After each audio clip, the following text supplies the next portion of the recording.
Voici ce que les grands leaders ont compris et que tu ne fais pas encore. Tout le monde veut que sa marque soit aimée, soutenue, achetée, choisie. Mais est-ce qu'on se souvient vraiment de ta marque? Est-ce que ta marque hante vraiment les esprits de tes clients? En 2025, ce qui coûte cher, ce n'est pas d'être inconnu, mais c'est d'être inoubliable. Parce que la visibilité n'est plus difficile à avoir. Ce qui est vraiment important. Quel est le sentiment que tu crées à travers ta marque? Et les plus grandes marques qu'on connaît aujourd'hui ne sont pas devenues inoubliables par hasard. En fait, elles ont construit des éléments distinctifs qui font qu'aujourd'hui, parmi tellement d'autres concurrents dans leur secteur, elles, on va toujours les reconnaître. Et les éléments distinctifs de marque peuvent être des éléments que on touche, qu'on entend ou bien qu'on voit. En fait, c'est pas du hasard, en fait, c'est juste de la stratégie de marque.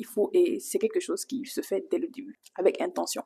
Premier actif, nous avons la couleur. Tout le monde connaît ce bleu de Tiffany. Ce bleu est tellement représentatif de la marque Tiffany que ils ont décidé de l'acheter, oui, parce qu'on peut acheter des couleurs.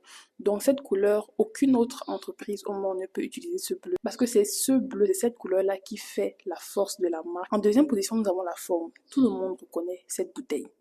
Même si je ne vous dis pas de quelle marque c'est, tout le monde sait que c'est Coca-Cola parce que cette forme ondulée là, c'est ça qui a fait justement la réussite de Coca-Cola et c'est ça qui a distingué justement Coca-Cola de plein d'autres marques de boissons. Troisième élément, le son. Écoutez, tout le monde sait de qui il s'agit. Netflix a créé ce son et c'est ce son-là justement qui fait aujourd'hui l'image de Netflix. Quand on entend ce son, on peut déjà reconnaître Netflix. Il y a aussi le ton de voix. Duolingo, c'est justement une application pour apprendre les langues. Et sur les réseaux sociaux, ils ont un ton très drôle, très provocateur. Et tu as presque l'impression d'avoir juste un bon ami à toi qui te rappelle tout le temps d'apprendre tes leçons.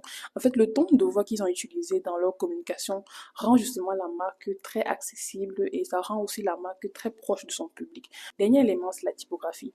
Tout le monde va reconnaître ces lettres. Quand je veux mettre ça, ou ça, vous savez directement de quelle marque il s'agit, même si c'est que je change le mot, même si c'est que je change le nom de la marque. On sait directement que c'est Disney et que c'est Lego. Si ce contenu vous a plu, vous allez adorer ma newsletter Community Lab où je vous envoie chaque semaine des astuces, des outils pratiques pour justement créer une communauté sur les réseaux sociaux.